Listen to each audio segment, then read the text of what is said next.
Today I will talk about how can you enable this sign or know how you can do that on your Truecaller app. You just follow this ways, then it's going to work with you. So all you have to do, you just go up of your photo profile, click on it here. So then it's going to take you to this list. It's going to show for you like this. Then all you have to do now, you just go up of this sign, click on it here. So when you click on it, it's going to take you to this list. Click here on calls.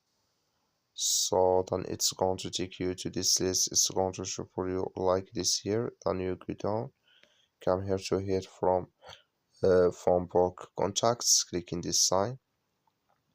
Like you see this color show for us. That's mean it's enabled with us now. That's all you have to do. That's all. So I wish you a great. Thank you for watching. Don't forget to support us by liking.